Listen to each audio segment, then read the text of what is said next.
येन भूतले स्वयं रूप कदा मह्यं ददाति स्वपदान्तिकम्। वन्देऽहं श्रीगुरो श्रीयुतपदकमलं श्रीगुरुन् वैष्णवांश्च श्रीरूपं साग्रजातं सहगण रघुनाथान्वितं तं सजीवं साद्वैतं सावधूतं परिजनसहितं कृष्णचैतन्यदेवं श्रीराधा कृष्णपादान् सहगण ललिता श्रीविशाखान्वितांश्च।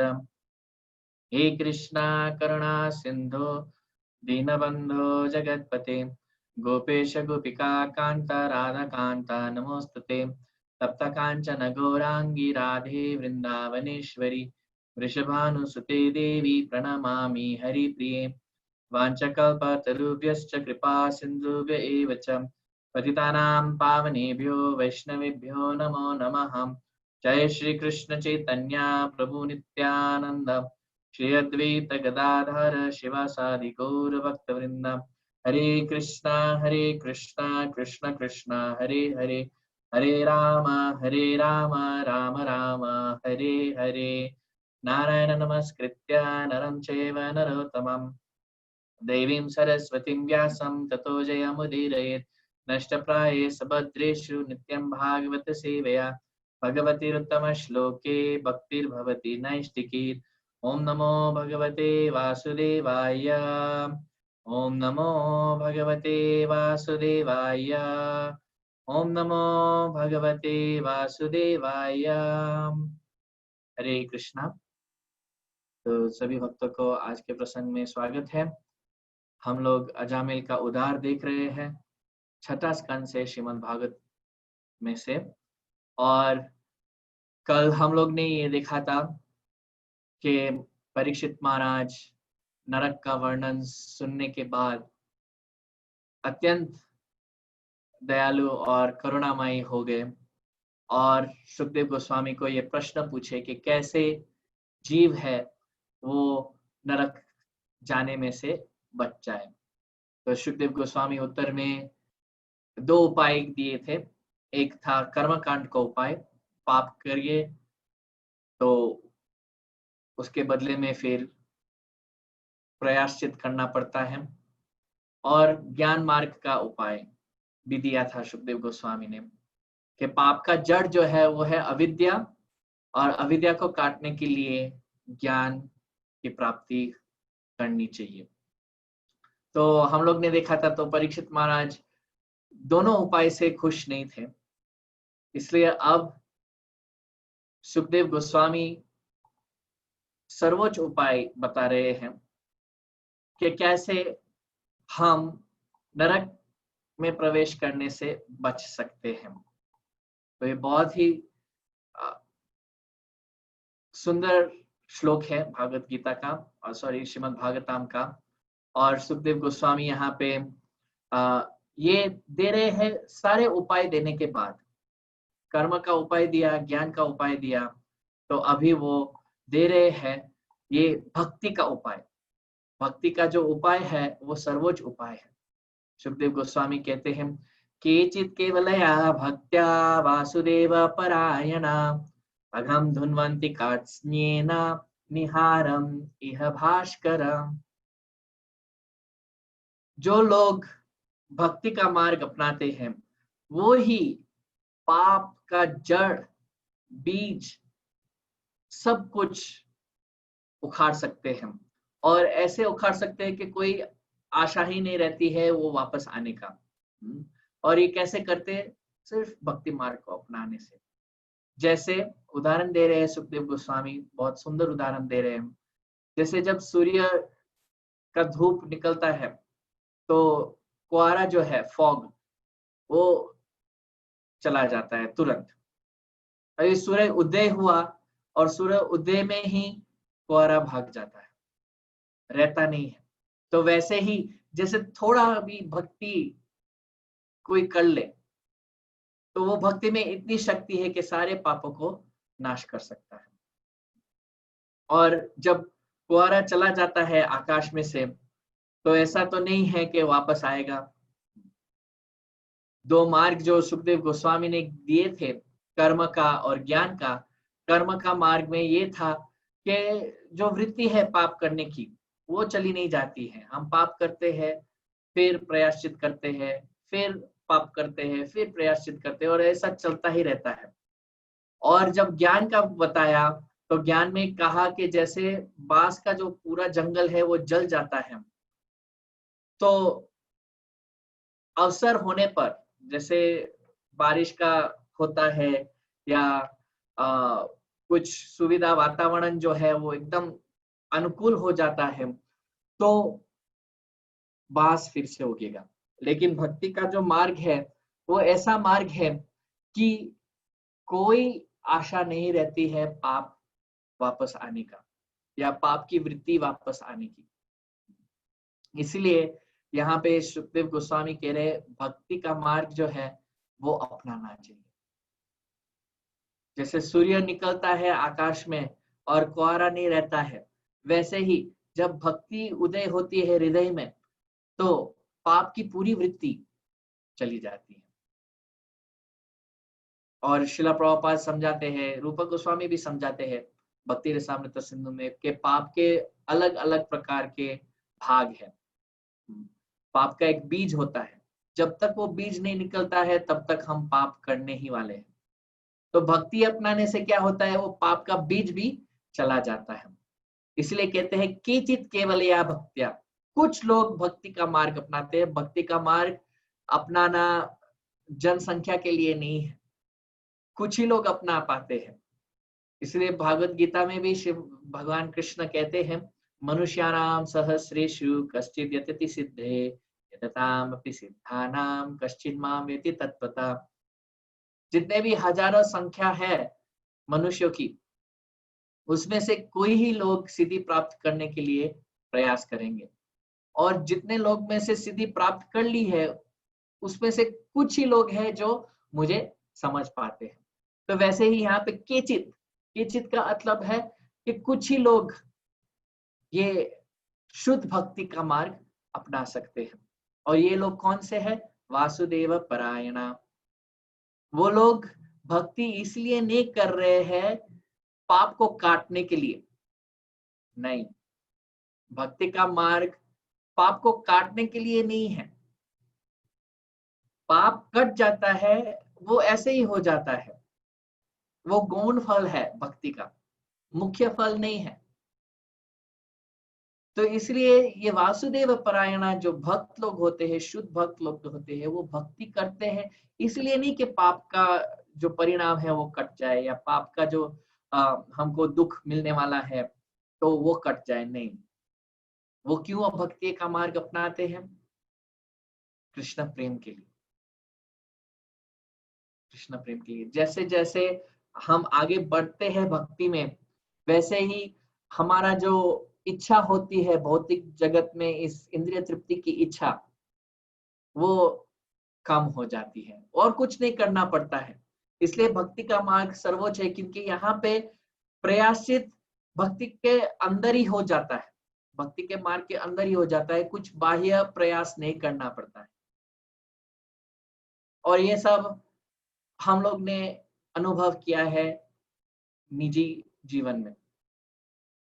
जैसे कुछ भक्त लोग है जो पहले, आप भक्त बनने से पहले उनको कहे कि चाय छोड़ना है, बाहर खाना छोड़ना है, मांस मछली छोड़ना है, तो वो लोग कहेंगे ये तो नामुमकिन है।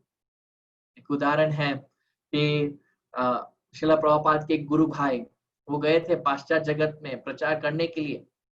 तो वहां पे बहुत बड़ी एक मुख्य व्यक्ति उनको मिले और कहा कि मुझे ब्राह्मण बनना है। तो प्रभुपाद के गुरु भाई ने कहा कि ये 4 नियमों का पालन करना पड़ेगा। कौन से 4 नियम? मांस नहीं खाना है, शराब नहीं पीना है, जुआ नहीं खेलना है, अवैध संग नहीं करना है। तो वो बोले कि ये तो नामुमकिन ही है, छोड़ दो, मुझे नहीं बनना है ब्राह्मण और भक्त भी नहीं बनना है। तो यहाँ पे कई भक्त लोग हैं, हम भी जानते होंगे ऐसे भक्त लोग को, कि भक्त बनने से पहले चाय छोड़ने का बहुत बड़ा काम लग रहा था कि चाय कैसे छूटेगा। हम लोग तो 5-6 कप, 7 कप, 8 कप चाय पी लेते हैं दिन में। और आप कह रहे हो चाय छोड़ना पड़ेगा, कैसे होगा? लेकिन जैसे ही हम भक्ति का मार्ग अपनाते हैं, जप करने लगते हैं, भगवान का दिव्य नाम लेने लगते हैं, तो धीरे धीरे धीरे वो जो रुचि थी चाय पीने में वो चली जाती है। जो रुचि थी मांस खाने में वो भी चला जाता है। ये हम सब ने अनुभव किया है। इसके अलावा कुछ सूक्ष्म इच्छाएं होती हैं, लाभ, पूजा, प्रतिष्ठा की, या कुछ हमारे हृदय में ऐसे इच्छाएं उत्पन्न होती है कि हमको बड़ा व्यक्ति बनना है इस भौतिक जगत में, पैसा कमाना है, इंद्रिय तृप्ति करनी है सूक्ष्म लेवल पर। ऐसा नहीं कि हाँ हमको मांस मच्छी खाना है, नहीं, लेकिन इंद्रिय तृप्ति करनी है, छोटा सा इधर कुछ होगा या कुछ बड़ा भी इच्छा होगा।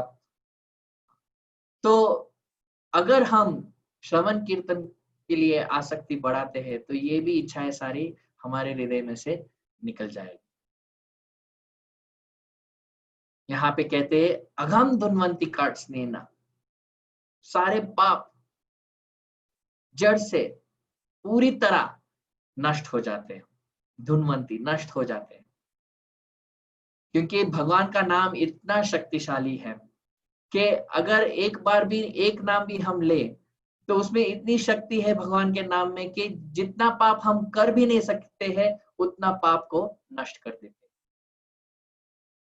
तो हम लोग पूछेंगे कि ठीक है, हम लोग तो भक्त को जानते हैं, कुछ भक्त लोग 20 साल से जप कर रहे हैं, मैं खुद हम बोल सकते हैं हम खुद इतना साल भक्ति में जुड़े हुए हैं, लेकिन फिर भी हमको तो मालूम है हमारे हृदय में कितनी इच्छाएं हैं, और वो भी इंद्रिय तृप्ति के लिए या भौतिक इच्छाएं हैं।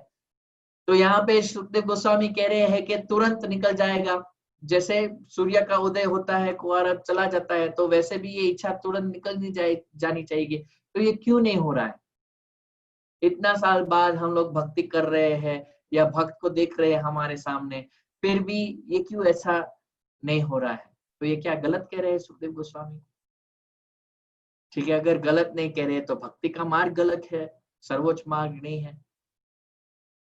तो ये हमको समझना चाहिए कि जैसे हमारी रुचि बढ़ती है कृष्ण के प्रति, भक्ति में हम जैसे आगे बढ़ते हैं, तो वैसे साथ साथ भौतिक इच्छाएं, इंद्रिय तृप्ति की इच्छाएं, इस भौतिक जगत में रहने के लिए इच्छा जो है वो भी साथ साथ कम होने जाती है।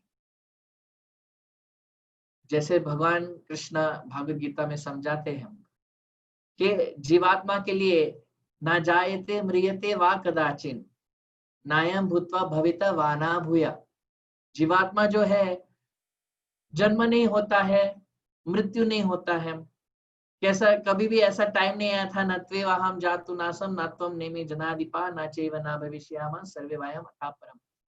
ऐसा कभी समय नहीं आया था जब जीव नहीं था। वो भूतकाल में भी था, अभी भी है, और आने वाले समय में भी रहेगा। तो इसलिए अनादि काल हम देखें, जो सनातन समय है उसको देखें, तो उस समय में अगर कोई 10 साल भी ले लेते हैं इस भौतिक इच्छा को काटने के लिए, या मान लीजिए पूरा जीवन ले लेते हैं इस भौतिक इच्छा को काटने के लिए, तो भी वो बहुत ही जल्दी हुआ, शीघ्र हुआ। क्योंकि हम कितने करोड़ों करोड़ों जन्म से यहाँ भौतिक जगत में घूम रहे हैं, एक शरीर से दूसरे शरीर, दूसरे शरीर से तीसरे शरीर, चक्कर काट रहे हैं इस भौतिक जगत में अनादि काल से। तो वो काल को देख के अगर कोई 2 जीवन भी ले लेते हैं भौतिक इच्छाएं को काटने के लिए, तो वो जल्दी ही हो गया। जैसे आप मंदिर में आते हैं, देखते हैं कि भगवान श्री विग्रह सुंदर माला पहना है, तो वो माला में अनेक अनेक फूल होते हैं, 100 फूल, 150 फूल होते हैं। तो एक एक फूल के बीच में से वो सुई गई है। जब हार बनाते हैं तो आधा घंटा में पूरा बन जाता है, लेकिन कितने फूल उसमें चले गए। तो वैसे ही अगर हम अनादिकाल को देखें, सनातन जीवन को देखें, तो उस जीवन में अगर हम 2 जीवन भी ले लेते हैं, जो 2 जन्म भी ले लेते हैं, तो भी वो एकदम जल्दी ही हुआ। तो इसलिए हमको इस पे कोई शंका नहीं होनी चाहिए। जैसे ही हम भक्ति का मार्ग अपनाते हैं, तो पाप का नष्ट शुरू हो जाता है। इसलिए श्री परीक्षित महाराज वो कहते हैं, येनावतारेण भगवान हरिरीश्वर करोति कर्ण रम्यानि मनोज्ञानी च न प्रभो, मनोज्ञानी च न प्रभो। कहते हैं कि आप हरि ईश्वर भगवान जो है उनके बारे में हमको बताइए, क्योंकि उनके बारे में वो लीलाएं सुनने में इतना आनंद आता है। कर्ण रम्यानी, सुनने में बहुत अच्छा लगता है, और मनोज्ञानी, हृदय में भी संतुष्टि आती है, हृदय भी खुश हो जाता है। तो इसलिए आप कहो, क्योंकि ये सुनने से क्या होगा, यत् शृण्वतो पायति अरार्ते वृत्तिष्णाम सत्वं च शुद्ध्यत्यचिरेण पुंसाम भक्तिर्हरौ तत्पुरुषे च सख्याम तदेव हारं वदमन्यसिच्यत्। अगर हम भगवान के बारे में, उनकी दिव्य लीलाओं के बारे में सुनते हैं, तो क्या होता है, हमारा जो रुचि है, रति जो है भौतिक विषयों को सुनने के लिए, वो नष्ट हो जाती है अगर हम भगवान की कथा सुनते हैं तो। और हमारा हृदय शुद्ध हो जाता है। सत्वम च शुद्ध्यति, कैसे शुद्ध होता है, अचिरेण, एकदम जल्दी शुद्ध हो जाता है। और इस भौतिक संसार में जो हम इधर इच्छा रख के रह रहे हैं, यहाँ पे भौतिक इच्छा है, वो सब भी निकल जाता है। साथ साथ भक्ति बढ़ती है, और साथ साथ भक्तों के साथ हमारा मित्रता भी बढ़ता है। इसलिए आप कृपया, परीक्षित महाराज कह रहे सुखदेव गोस्वामी को, कृपया आप भगवान की लीलाओं के बारे में वर्णन कीजिए। तो ये सारा चीज होता है जब हम कथा सुनते हैं तब। ऐसा है कि इस वक्त हमको कथा में रुचि भी नहीं हो सकती है। जैसे अगर आप यहाँ पे आए नैरोबी में, और नैरोबी में आप बाहर जाते हैं, तो कोई आपको खाने के लिए उगाली दे देगा। तो अगर आप उगाली पहले खाए नहीं हो, सुने नहीं हो उसके बारे में, देखेंगे उगाली ये क्या चीज है, ये खाने का चीज है क्या, इसको छोड़ देते हैं। इच्छा भी नहीं होती है। अगर भूख भी लगी है और कोई आपको उगाली दे देता है, तो बोलते हैं नहीं नहीं नहीं, ये नहीं खा सकता हूँ, ये क्या है। और अगर फिर आपको कोई जबरदस्ती करके बोलते हैं नहीं नहीं, थोड़ा सा चख लो, थोड़ा सा ट्राई कर लो, तो आप खाते भी हो तो भी मजा नहीं आ रहा है उसमें। कुछ भक्त लोग होंगे जो गाली पसंद करते हैं, लेकिन मैं तो एक उदाहरण दे रहा हूँ यहाँ पे। या तो कोई साउथ इंडियन है, उसको आप गुजराती का डिश दे दो, तो वो बोलेगा ये क्या है, हर चीज में गुड़ है। तो ये दाल भी मीठी है, और सब्जी भी मीठा है, सब कुछ मीठा है, तो ये खाने का चीज है क्या। तो वैसे ही हमारे में कोई रुचि होती ही नहीं है कृष्ण कथा सुनने के लिए।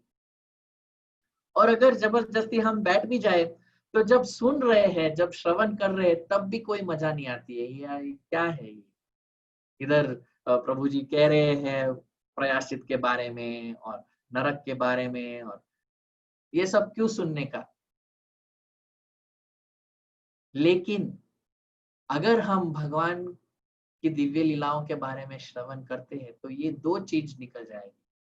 क्या निकल जाएगा, एक, जो हमारी रुचि ही नहीं थी पहले सुनने में, वो निकल जाएगा, रुचि आने लगेगा, हाँ भगवान के बारे में सुनना है, कुछ तो सुनना है।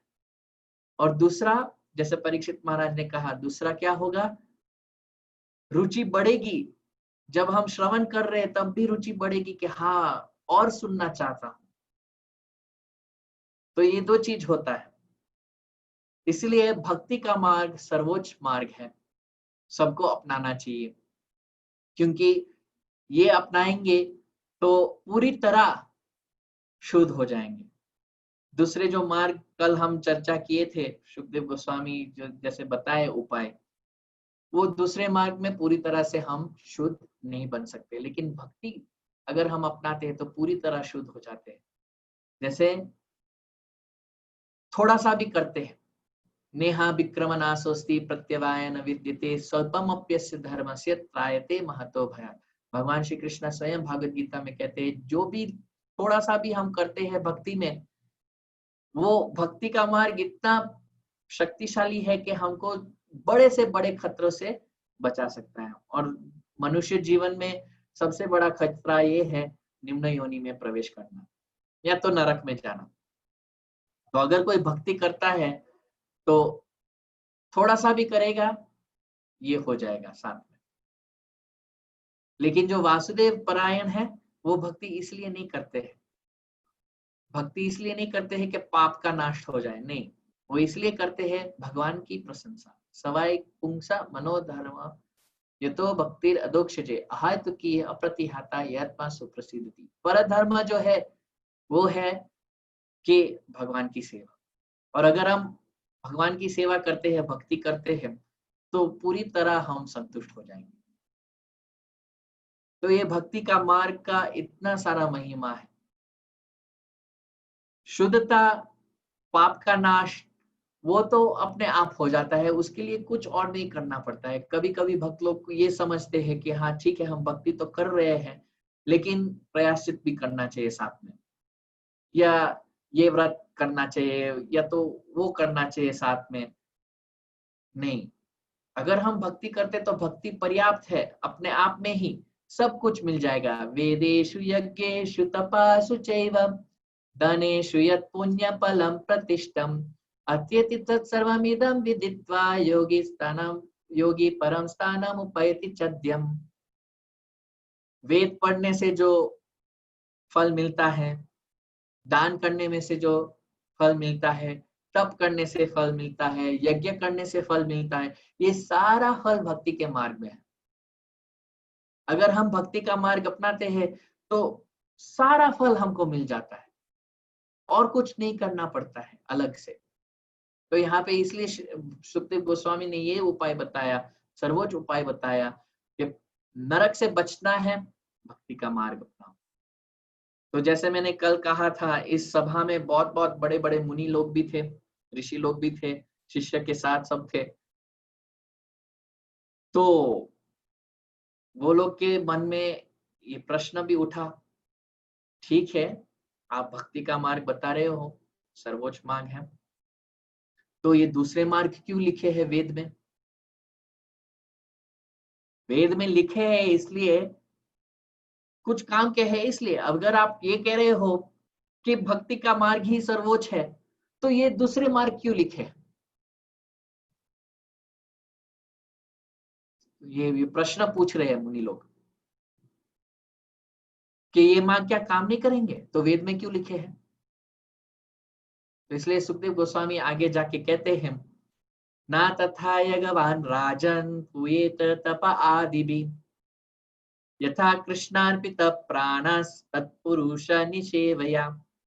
दूसरे मार्ग है, जैसे हम लोग ने कल चर्चा किया था, ये दूसरे मार्ग से प्रयासित भी हो सकता है, पाप का नाश भी हो सकता है, लेकिन पूरी तरह नहीं, जैसे भक्ति कर सकता है।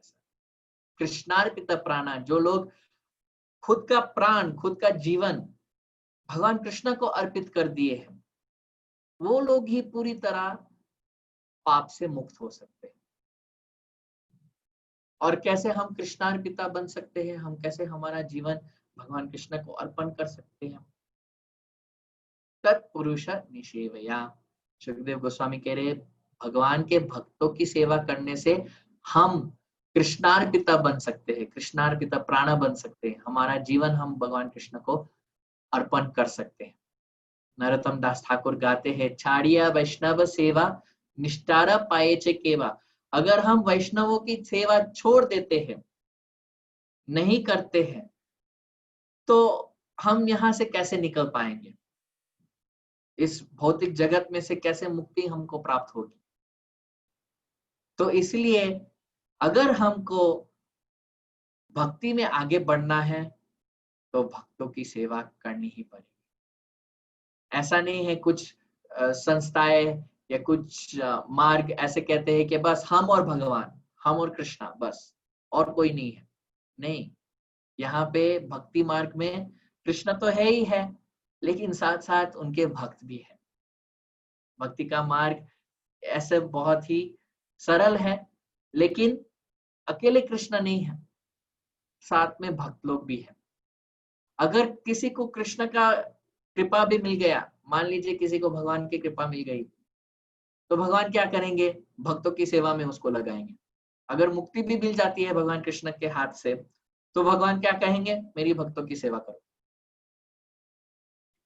तो ऐसे कांचीपुरम में जो साउथ इंडिया में आता है, वहाँ बहुत ही एक मशहूर मंदिर है, उनका नाम है वरदराज स्वामी। तो वहाँ पे एक महान भक्त थे, वो भगवान की सेवा करते थे और भगवान की सेवा ऐसे करते थे, इतने महान थे कि भगवान के साथ वो बोलते थे।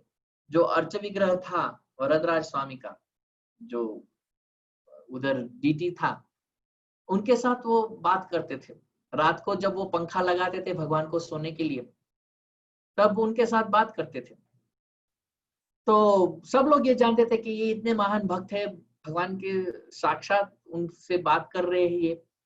तो एक भक्त आया और कहा कि आज रात आप जब सेवा करने के लिए जा रहे हो, तो मेरा एक छोटा सा अनुरोध है, आप कर पाएंगे? ये क्या है?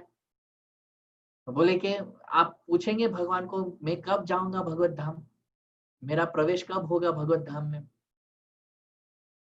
तो जो महान भक्त थे वो थे, ठीक है, आपके लिए मैं प्रश्न पूछ लूंगा वरदराज स्वामी को। रात को जब सेवा कर रहे थे तब पूछा, तो भगवान ने कहा उनको जाके बता दो कि ये ही जीवन अंतिम जीवन है उसका, इसके बाद मेरे धाम में वो आ जाएगा। तो ये बहुत खुश हो गए। ओहो, तो बहुत अच्छी बात है, कोई भक्त वापस जा रहा है, भक्त लोग हमेशा खुश होते हैं। लेकिन उनके मन में भी एक शंका थी। भगवान ये जानते थे, बोले आप भी जानना चाहते हो ना, आप कब जाने वाले हो? बोले हाँ, मुझे भी बता दो कब मैं जाऊंगा। तो भगवान ने उनको कहा कि आप नहीं जा पाएंगे। ये तो बहुत शॉक हो गए सब पूरा, ऐसे लगा कि नीचे से ही धरती हिल गई है पूरी। बोले मैं आपके साथ बात कर रहा हूँ, आपका हर दिन सेवा कर रहा हूँ, आप बोल रहे हो कि मैं नहीं जाऊंगा वापस? भगवान कहा हाँ, नहीं जाएंगे। बोले क्यों? तो भगवान ने कहा आपने मेरे भक्तों की सेवा नहीं की है, आप मेरी सेवा कर रहे हो वो ठीक है, लेकिन मेरी भक्तों की सेवा नहीं की है। तो तुरंत ही तभी वो उधर पंखा छोड़ के, सेवा छोड़ के भाग गए और भक्त के पास जाने लगे और कहने लगे कृपया मुझे थोड़ा सेवा दे दो। तो भक्त लोग कहते थे आप तो इतने महान भक्त हो, अगर आपकी सेवा हम लोग लेंगे तो नरक में जाएंगे, ऐसा पाप हम नहीं कर सकते, इतना महान भक्त से हम सेवा ले ले। नहीं नहीं नहीं नहीं, ये तो हो ही नहीं सकता। तो हर लोग, जितने भी भक्त लोग के पास वो जा रहे थे कि थोड़ा सेवा दे दो, आपके कपड़े धो दूंगा, या तो आपका घर जो है उसमें झाड़ू पोछा मार दूंगा, तो सब भक्त लोग मना कर रहे थे, नहीं नहीं नहीं, आप तो इतने बड़े भक्त हो, कैसे ऐसे कर सकते हैं, हम सेवा नहीं दे सकते आपको, हमको नहीं जाना है नरक में। भगवान कहेंगे मेरे इतने महान भक्त के द्वारा आप लोग ने सेवा लिया, नहीं नहीं नहीं। तो तब ये भक्त को सोचा कि नहीं, अगर मैं ऐसे ही रूप में जाऊंगा तो कोई देगा नहीं मुझे, तो रूप बदलना पड़ेगा, वेश जो है वो सब बदलना पड़ेगा। तो वेश बदल के फिर वो एक घर, भक्त के घर पे गए और कहने लगे कि मुझे थोड़ा सा सेवा दे दो, मैं सब कुछ करने के लिए तैयार हूँ। तो वो भक्त के ठीक है, मेरे गौशाला में थोड़ा सेवा है, आप गौशाला में सेवा करो, उधर संभालो, साफ करो सब उधर, और अच्छे से रहो, आपको हर रात में आके खाना दे दूंगा। तो ऐसे ही वो करते रहे, 3-4 महीने बीत गए। एक रात को घर के मालिक जो थे, वो भक्त थे, वो गए प्रसाद देने के लिए रात को। तो देखा, पास से देखा ये भक्त को तो तुरंत पहचान गए, बोले आप हो? ओहो हो, मैंने तो इतना बड़ा अपराध कर दिया है, मेरा पूरा जीवन व्यर्थ हो गया है, आप इतने महान भक्त से मैंने ये गौशाला की सेवा करवाई, ओहो हो। वो एकदम रोने लगा, छाती पीटने लगा कि ये क्या हो गया है मेरे हाथों से, और मेरा पूरा परिवार अभी नरक में जाएगा। तो ये भक्त ने कहा नहीं नहीं नहीं, ऐसा कुछ नहीं है, मैं करना चाहता था इसलिए मैं आपके पास आया। और जो घर के मालिक थे वो एकदम शर्मिंदा होके इतना क्षमा याचना किया, और पैर पे पड़े, दंडवत किया। लेकिन ये भक्त बहुत खुश थे, वो बोले नहीं नहीं, मैं ये चाहता था इसलिए। फिर 4-5 महीने के बाद वो वापस गए मंदिर में, भगवान के सामने आए, सेवा करने लगे, भगवान को पंखा देने लगे, और देखे कि भगवान बहुत मुस्कुरा रहे हैं। तो ये पूछे कि अभी अभी मेरा प्रवेश होगा कि नहीं? भगवान बोला हाँ, अभी प्रवेश होगा। तो इसलिए भक्ति का मार्ग, अगर हमको आगे बढ़ना है भक्ति का मार्ग में, तो भक्तों को साथ में लेके जाना है, भक्तों की सेवा साथ में लेके जानी है, तब ही हमारा प्रगति होगा इस भक्ति के मार्ग में। महत सेवम द्वारम अहुर विमुक्ते, अगर हम मुक्ति चाहते हैं माया से, तो हमको महत, जो महात्मा है, जो भक्त है, उनकी सेवा करनी पड़ेगी। भगवान शिव ये खुद स्वयं कहते हैं पार्वती को, आराधनानम सर्वेशम विष्णुराराधनम परम तस्मत् परतरम देवी तदीयानम समाचरम। जितने भी प्रकार की आराधना है, जितने भी प्रकार की पूजा है, सर्वश्रेष्ठ पूजा ये है विष्णु की। और उससे भी बढ़कर पूजा कौन सी है? विष्णु के दास की। तो इसलिए हमको ये नहीं सोचना चाहिए कि हाँ बस भक्ति का मार्ग है तो बस मैं और भगवान, नहीं, हम गुरु के द्वारा जाना ही पड़ेगा, भक्तों के द्वारा जाना पड़ेगा। जब प्रहलाद महाराज नृसिंहदेव के सामने थे, नृसिंहदेव ने प्रहलाद महाराज के पिता को वध कर दिया था, और वध करने के बाद एकदम क्रोध में थे वो। तो सारे देवी देवताओं प्रहलाद महाराज को आगे किया कि आप जाओ, आपके कारण वो आए, आपके कारण ही वो अवतार लिए हैं, आपके कारण ही वो क्रोधित है, तो आप जाओ क्योंकि आप उनका क्रोध शांत कर पाएंगे। प्रहलाद महाराज गए और बहुत सुंदर प्रार्थना कहने लगे, अर्पण करने लगे भगवान को। भगवान एकदम खुश थे, भगवान नृसिंहदेव।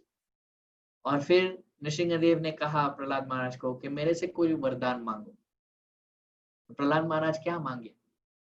एवं जानम निपतितं प्रभवाहि कूपे कामा विकाममनुया प्रपतन् प्रसंगात् कृत्वात्मसात् सुरसिना भगवान् गृहीता सोहम कथां नु वृषिजे तव भृत्य सेवम्।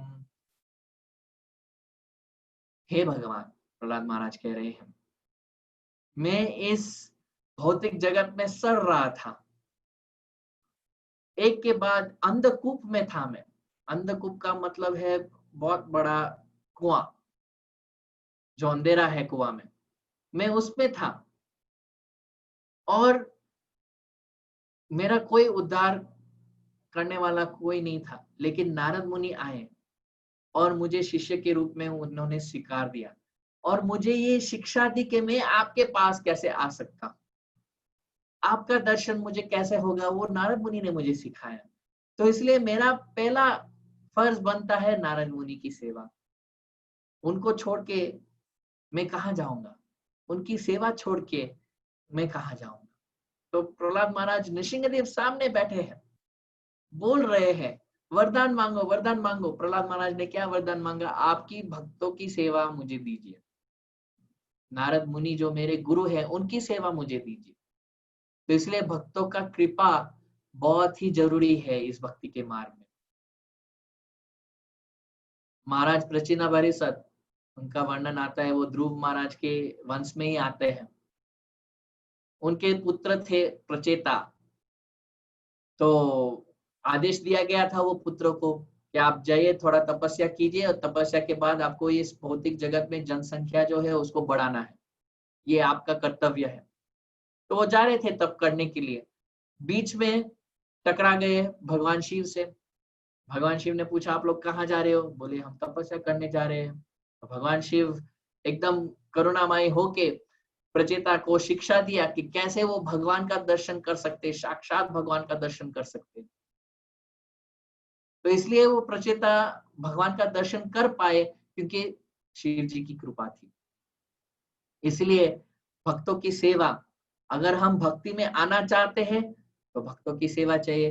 अगर हम भक्ति में बढ़ना चाहते हैं तो भक्तों की सेवा चाहिए। अगर हम भक्ति में रहना भी चाहते हैं, क्योंकि बहुत लोग आते हैं और उनको कहते हैं आया राम गया राम, आए थोड़े दिन रहे और फिर चले गए। तो अगर हम भक्ति में रहना भी चाहते हैं तो भक्तों की सेवा बहुत ही जरूरी है। और जब हमारी भक्ति पूर्ण हो जाती है, भक्ति में सिद्धि प्राप्त कर लेते हैं हम, तब भी भक्तों की सेवा ही है। भगवान कृष्ण स्वयं अपने परम भक्तों की सेवा करते हैं। जैसे हम भागवत गीता में देखते हैं, अर्जुन भगवान कृष्ण को आदेश दे रहे हैं कि मेरा रथ जो है वो दोनों सेनाओं के बीच, सेनायोर उभयोर मध्य रथम स्थापयाम्यच्युत, मेरी जो रथ है आप दोनों सेनाओं के बीच लेके जाए। भगवान अपने ही भक्त, परम भक्त अर्जुन के सारथी बन गए। ये भगवान की महानता है कि भगवान स्वयं दिखा रहे कि मेरे भक्त की सेवा मैं खुद कर रहा हूं। तो अगर हम भक्ति में आगे बढ़ना चाहते हैं तो भक्तों की सेवा तो भगवान स्वयं करते, तो हम कौन है, हमको भी करना ही पड़ेगा। तो इसलिए यहाँ पे सुखदेव गोस्वामी कह रहे हैं तत्पुरुष निषेवया। अगर हमको कृष्णार्पित प्राणा बनना है, अगर हमको हमारा जीवन जो है वो कृष्ण को अर्पण करना है, तो कैसे होगा? जब हम भक्तों की सेवा करेंगे। तो इसलिए हम भक्तों पे समर्पण करते पाप को नाश करने के लिए नहीं, भक्ति में आगे बढ़ने की दृढ़ता, भक्ति में आगे बढ़ने की शक्ति, ये सब भक्तों से ही आता है। यत् पाद पंकज पलास विलास भक्त्या कर्माशयं ग्रथितम् उद्घ्रतयन्ति सन्ताम् तद्वन्न रिक्ता मतयो यतपि यदुद्धाम श्रोतो गणास्तमरणं भज वासुदेवम्। भक्तों की सेवा हम करेंगे तो हमारी ये भौतिक इच्छाएं पूरी नष्ट हो जाएगी। कहते हैं भौतिक इच्छाएं जो हमारी है वो लहरें की तरह है, लहरें कभी रुकती नहीं है। आप मोम्बासा में जाए, न्याली में जाए, हमारा बहुत सुंदर मंदिर है वहां पे, और पास में ही समुद्र है। तो समुद्र की लहरें कभी रुकती नहीं है। वैसे ही कोई नदी का भी हम देखें तो नदी में भी लहरें हैं, वो भी कभी रुकती नहीं है। तो हमारी इच्छा जो भौतिक जगत में भौतिक इच्छाएं हैं, इंद्रिय तृप्ति की इच्छाएं है, वो कभी रुकेगी नहीं। अगर हम ये सोच रहे हैं कि एक दिन आएगा ये भौतिक इच्छाएं सारी रुक जाएगी, ये भ्रम होगा। लेकिन जब वो नदी समुद्र में जाता है तो समुद्र का पानी इतना ज्यादा होता है कि नदी का पानी दिखता भी नहीं है। कौन सा पानी नदी का हो गया, कौन सा पानी समुद्र का हो गया। वैसे ही हमारा जो भौतिक इच्छाओं की नदी है, जब भक्तों के समुद्र में प्रवेश करती है तो भक्तों की इच्छाएं इतनी ज्यादा होती है, आध्यात्मिक इच्छाएं, भगवान कृष्ण की सेवा करने में इच्छाएं, कि हमारी ये छोटी इच्छाएं, भौतिक तृप्ति, इंद्रिय तृप्ति, ये सारी इच्छाएं गुम हो जाती। तो इसलिए भक्तों की सेवा करना चाहिए, क्योंकि जब भक्तों की सेवा करेंगे तब हमारी पाप की वृत्ति नष्ट हो जाएगी। यहाँ पे सुखदेव गोस्वामी यही समझा रहे हैं कि भक्ति का जो मार्ग है वो जीव के हित के लिए है। क्यों? क्योंकि इस मार्ग में कोई प्रकार का डर नहीं है। डर कौन सा होना चाहिए? दूसरे मार्ग जो कर्म का मार्ग हम कल देखे और ज्ञान का मार्ग देखे, उसमें डर रहता है। क्या डर रहता है? फिर से हमारी इंद्रिय तृप्ति की प्रवृत्ति बढ़ेगी। कर्म के मार्ग में तो जैसे ही प्रायश्चित खत्म हो जाता है वैसे ही पाप शुरू करने लगते हैं। ज्ञान मार्ग में जब अवसर सुअवसर होता है इंद्रिय तृप्ति करने के लिए तो तुरंत कर लेंगे, लेकिन भक्ति में ये डर ही नहीं है कि वापस इंद्रिय तृप्ति में जाने वाले, नहीं। इसलिए ये भक्ति का मार्ग जो है वो जीव के हित के लिए है, इसमें कोई भय नहीं है। सदृचिनो ये हम लोके पंथ क्षेमो कुतो भया सुशील साधवो यात्र नारायण परायण। ये भक्ति का जो मार्ग है उनमें कौन लोग हैं? जो सुशील है, जो साधु है, ये लोग भक्ति का मार्ग अपनाते हैं। कभी कभी हम सोचते हैं कि ठीक है, जो लोग भक्ति कर रहे हैं वो लोग को कुछ और नहीं मिला होगा, कर्म में कर नहीं पा रहे थे, ज्ञान मार्ग भी बहुत मुश्किल था उसमें भी फेल हो गए, तो कुछ नहीं मिला तो भक्ति अपना दिया। बहुत लोग ऐसे कहते हैं भक्ति का मार्ग जो है वो सब अल्प बुद्धि वाले लोग के लिए है। नहीं, भक्ति का मार्ग सर्वोच्च मार्ग है। और ऐसे हमको ये नहीं सोचना चाहिए कि जो लोग भक्ति कर रहे हैं वो लोग दूसरे सब मार्ग में फेल होके भक्ति अपनाए। कभी कभी आप इंडिया में बहुत होता है, यहाँ थोड़ा कम होता है। इंडिया में अगर हम यूनिवर्सिटी में कोई एक कोर्स के लिए अप्लाई करते हैं, उसमें नहीं मिलता है तो सेकंड ऑप्शन में मिलता है, उसमें नहीं मिलता है तीसरे ऑप्शन में मिलता है, अगर यूनिवर्सिटी में मिलता ही नहीं है फिर जाके वो लोग कॉलेज में एडमिशन ले लेते हैं।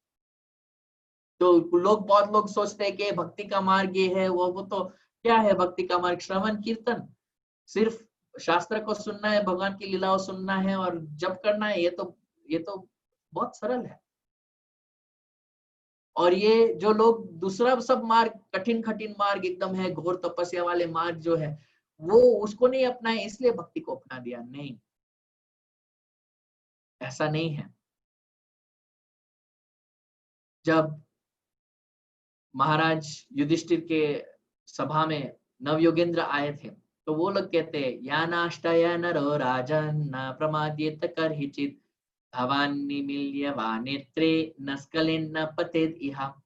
ये भक्ति का मार्ग इतना अच्छा है कि यहाँ एक बार कोई शुरू कर लेता है या चलने लगता है इस भक्ति के मार्ग पे, अगर वो आंख बंद करके भी दौड़ने लगे अभी वो गिरेगा नहीं। इसलिए अकुतो भया, इस मार्ग में कोई प्रकार का भय नहीं है।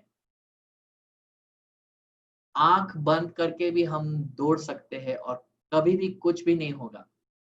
हम ना स्खलेन, हम फिसल भी नहीं जाएंगे, ना पतित, ना तो गिरेंगे। इतना अच्छा है भक्ति का मार्ग। दूसरे मार्ग में जैसे कर्म का मार्ग हम लोग ने कल देखा था, कर्म का मार्ग में क्या होता है? बहुत ज्यादा ईर्ष्या होता है। कर्म जो करते हैं, कर्म कांड इत्यादि, सारे ईर्ष्यालु लोग होते हैं। अगर देखते हैं कि किसी ने एक यज्ञ किया या बहुत बड़ा दान किया तो कहते हैं कि नहीं, मैं उससे बड़ा करूंगा, मेरा दान सबसे बड़ा होना चाहिए, या मेरा यज्ञ जो है वो सबसे बड़ा होना चाहिए। और ये अगर स्वर्ग में भी जाते हैं तो ये डर ही रहता है। स्वर्ग में भी देवता लोग दिखते हैं इस धरती पे, कौन आगे बढ़ रहा है, कौन इतना यज्ञ कर रहा है, कौन हमारी स्थिति को या हमारा पद को लेने आने आ रहा है।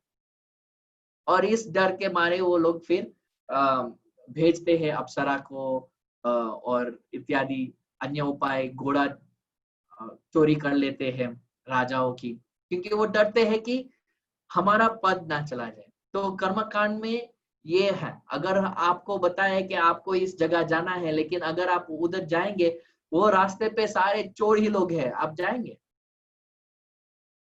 कोई नहीं जाएगा, बोलेगा मुझे नहीं होना है ऐसा मार्ग पे।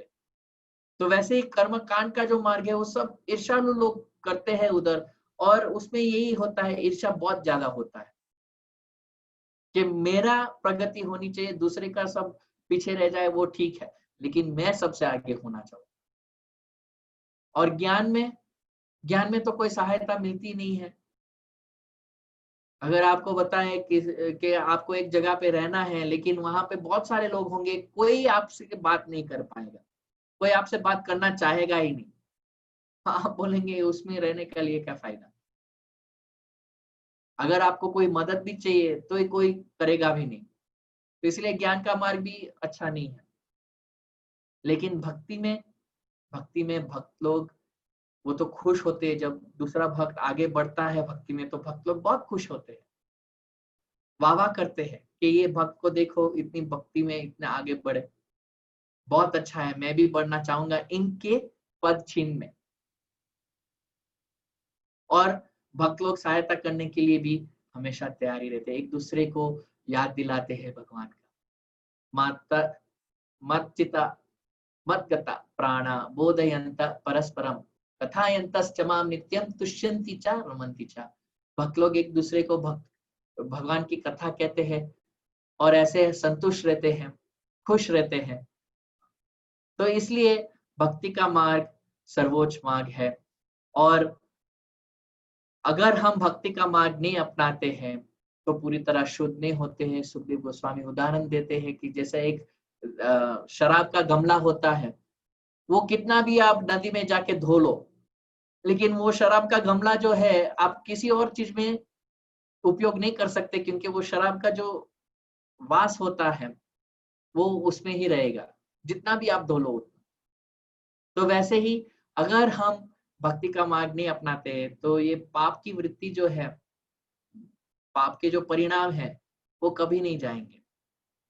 और अंत में फिर सुखदेव गोस्वामी कहते हैं कि अगर कोई थोड़ा सा भी भक्ति कर लेना तो कभी भी वो यमराज को नहीं देखेंगे, सपने में भी नहीं। सकृन मन कृष्ण पदारविंदयो निवेशितं तद्गुण रागी यरिहा न ते यमं पाशभृतश्च बत्तान् सपने पश्यन्ति हि चीर्ण निष्कृतम्।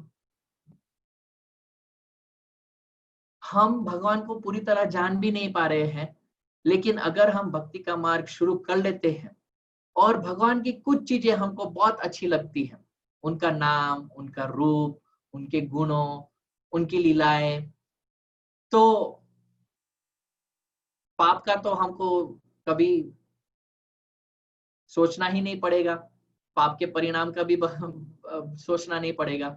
और सपने में भी हम यमराज को नहीं देखेंगे। तो नरक जाने के लिए तो सवाल ही नहीं उठता। तो हम कह सकते हैं ठीक है, थोड़ा सा भी भक्ति, हम नरक में नहीं जाएंगे तो मैं थोड़ा सा ही कर लूंगा। नहीं, इसका मतलब ये नहीं है कि थोड़ा सा करने से हम बच जाएंगे तो थोड़ा सा ही करके हम बैठते। अगर हम कोई कोर्स कर रहे हैं विद्यालय में और कोर्स में होता है कि पास मार्क है 50%, तो हम थोड़ी बोलते हैं बस मुझे 50 ही चाहिए। नहीं, हम प्रयास करते हैं पूरा 90 या 100% लाने के लिए, 50 में ही क्यों खुश हो जाए। तो वैसे ही ये अजामिल की जब पूरे कल से हम पूरा जो अजामिल का एक्चुअल कथा है वो बताएंगे, तो अजामिल की कथा सुनने से ऐसा हमको नहीं होना चाहिए कि हाँ ठीक है, अजामिल ने थोड़ा सा किया भक्ति और वो बच गया तो मैं भी थोड़ा सा करके बैठ जाऊंगा। नहीं, ये हमको उत्साह देता है कि हाँ थोड़ा सा करने भी इतना मिला, तो अगर हम पूरी तरह करेंगे तो क्या मिलेगा। ये है इस कथा का सार कि अजामिल ने थोड़ा सा किया, वो बच गया, और हम देखेंगे कल कैसे वो बच गए। तो अगर हम पूरी तरह अच्छे से करेंगे तो क्या होगा। हमको ये नहीं सोचना चाहिए कि हाँ सारा पाप कर लेंगे और बस अंत में भगवान कृष्ण का नाम ले लेंगे और बच जाएंगे। नहीं, पहले तो अंत में भगवान कृष्ण का नाम लेना गारंटी है ही नहीं और वो पॉसिबल है ही नहीं। अगर इतना हम पीड़ित होते हैं तो कहाँ भगवान का नाम याद आएगा, कुछ भी नहीं कर पाएंगे अंत में। तो ऐसा हम सोच रहे हैं कि हाँ चलो पाप करते रहेंगे और फिर अंत में हम नाम बोल देंगे भगवान का, वो बहुत ही रिस्की है, होगा ही नहीं। तो इसलिए हमको ऐसा नहीं सोचना चाहिए कि ठीक है मैं पाप करता रहूंगा और कृष्ण का नाम तो है ही। यहाँ सुखदेव गोस्वामी कह रहे हैं थोड़ा सा भी कर लो यमराज को देखेंगे भी नहीं, तो बस मैं कृष्णा का नाम एक ले लूंगा, एक जप माला कर लूंगा, हरे कृष्णा महामंत्र एक बार बोल दूंगा, हरे कृष्णा कृष्ण कृष्णा हरे हरे, हरे राम राम राम हरे हरे, बस मेरा भक्ति का मार्ग शुरू हो गया, मैं पाप से मुक्त हो गया। ये अभी कोई चिंता नहीं है, एक बार बोल दिया ना नाम, तो कोई चिंता नहीं है, अभी मैं यमराज को देखूंगा ही नहीं और पाप करता रहूंगा। नहीं, ये बहुत ही रिस्की है। तो ऐसे कह के सुखदेव गोस्वामी भक्ति का मार्ग की महिमा कह रहे हैं, और परीक्षित महाराज के मन में एक प्रश्न उठा कि आप जो कहें भक्ति का मार्ग थोड़ा सा भी करने से कोई बच जाता है, हाँ, तो ऐसा कोई उदाहरण है? कुछ लोग ऐसे किए हैं कि थोड़ा सा भी करके वो लोग बच गए? आप एक ऐसा उदाहरण दे सकते हैं? तो सुखदेव गोस्वामी कह रहे हैं हाँ, एक ऐसा उदाहरण है, अनेक उदाहरण है, लेकिन मैं एक के बारे में बताऊंगा। उदाहरणती कहते हैं, उदाहरणती बहुत सारे उदाहरण है, लेकिन मैं एक के बारे में बताऊंगा। ये जो एक के बारे में बताऊंगा वो बहुत ही पुराना इतिहास है, और इसमें विष्णुदूत और यमदूत का संवाद है। अत्र चोदाहरन्तीमम् इतिहासं पुरातनम् दूतानां विष्णु यमयो संवादस्तन्निबोध मे। तो इसको कृपया आप सुने। ये जो विष्णुदूत और यमदूत के बीच संवाद हुआ, विवाद नहीं, विवाद का अर्थ है वो लोग लड़ रहे थे, डिबेट कर रहे थे, नहीं, यहाँ पे संवाद है।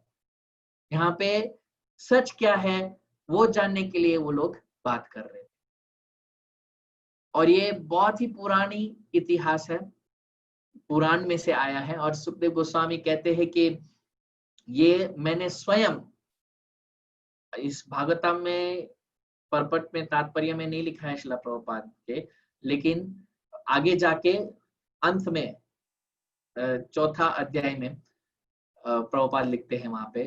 तो या सुखदेव गोस्वामी कह रहे ये जो कथा है मैंने स्वयं सुना अगस्त्य मुनि के द्वारा, और जब अगस्त्य मुनि मुझे ये कथा कह रहे थे तो वो बार बार भगवान के पैर छू रहे थे। श्री विग्रह था अगस्त्य मुनि के पास, वो बार बार उनके पैर छू रहे थे और बोल रहे थे ये सत्य कहानी है, ये सत्य कहानी है, ये ऐसे कोई झूठी कहानी नहीं है, यह काल्पनिक कहानी नहीं है, मैं जो कह रहा हूँ इस कहानी के बारे में वो सत्य है। और बार बार पैर छू छू के बोल रहे थे अगस्त्य मुनि सुखदेव गोस्वामी को। तो ये कहानी अब हम कल सुनेंगे अजामिल के बारे में। संक्षेप में हम लोग ने देखा इस 2 दिन में कि परीक्षित महाराज एकदम करुणामयी भाव में आके प्रश्न पूछते हैं सुखदेव गोस्वामी को कि मुझे एक ऐसा उपाय बताइए जिससे जीव जो है वो नरक से बच जाए। सुखदेव गोस्वामी परीक्षित महाराज की परीक्षा लेने के लिए पहले तो कर्म का मार्ग बताएं। कर्म के मार्ग में वो कहे कि जैसा जितना बड़ा पाप उतना बड़ा प्रायश्चित आपको करना ही पड़ेगा। अगर मृत्यु के पहले हम प्रायश्चित नहीं करते हैं तो नरक में जाना पड़ेगा। तो परीक्षित महाराज ने वो मार्ग अस्वीकार कर दिया, कहा कि ये जो मार्ग है उसमें पाप की वृत्ति है वो चली नहीं जाती है, इसलिए लोग बारंबार वही करने लगेंगे बेबस होके। फिर सुखदेव गोस्वामी ने ज्ञान का मार्ग बताया। जो पाप करने की वृत्ति है वो अविद्या से उत्पन्न होती है, अविद्या को काट दो ज्ञान की प्राप्ति से, तो पाप अपने आप चला जाएगा। वो भी परीक्षित महाराज ने अस्वीकार कर दिया, कहा कि जब अवसर आता है तब फिर से पाप में लगे रहते हैं लोग।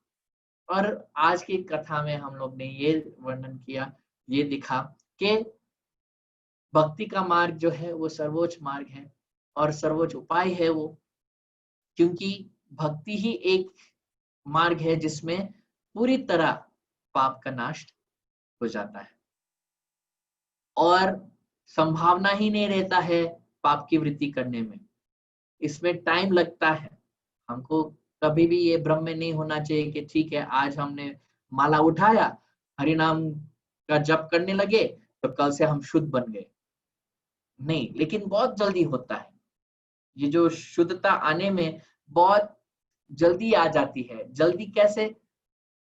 1 जीवन, 2 जीवन भी लग सकता है, 10 साल, 20 साल भी लग सकता है, 10 दिन, 20 दिन भी लग सकता है। लेकिन अनादि काल में अगर हम देखें, तो जितना जल्दी भक्ति पापों का नाश करता है और हमको शुद्ध बनाता है, वो कुछ नहीं है अनादि काल के सामने। तो ये लेके फिर सुखदेव गोस्वामी भक्ति का मार्ग ऊंचे से ऊंचे धरातल पर रख देते हैं और कहते हैं कि दूसरे सब मार्ग भक्ति जो काम कर सकता है वो नहीं कर पाएंगे। और भक्ति में आगे बढ़ने के लिए भक्त की सेवा बहुत ही जरूरी है। तो ये सारा हम लोग ने देखा। आगे जाके कल हम लोग देखेंगे अजामिल की कहानी। जैसे सुखदेव गोस्वामी बताए, ये पुराण से है और उन्होंने स्वयं अगस्त्य मुनि से सुना और कैसे अजामिल बच गए नरक जाने में से, और विष्णुदूत और यमदूत के बीच में क्या संवाद हुआ, वो हम आने वाले दिन, कल के दिन में देखेंगे। और इसी तरह फिर महिमा आएगी हरि नाम की और भक्ति की, और हम देखेंगे आगे जाके। तो हरे कृष्णा। यहाँ पे आज के लिए मैं विराम कर रहा हूँ, 2 मिनट बाकी है। तो सभी भक्तों को मेरा प्रणाम। वांछा कल्पतरुभ्यश्च कृपा सिंधुभ्य एव च पतितानां पावनेभ्यो वैष्णवेभ्यो नमो नमः। श्रीमद् भागवतम ग्रंथराज श्रीमद् भागवतम की जय। अनंत कोटि वैष्णव वृंद की जय। हरे कृष्णा कृष्ण कृष्णा हरे हरे, हरे राम राम राम हरे हरे। अगर आपके पास प्रश्न हो तो आप लिख सकते हैं। हम प्रश्न का एक और अलग से सेशन करेंगे और आप वो समय आपका प्रश्न पूछ सकते हैं। तो अभी आज के लिए यहाँ पे हम समाप्त कर लेते हैं। कल से 7 बजे, शार्प 7 बजे से हम लोग शुरू कर लेंगे फिर से। हरे कृष्ण।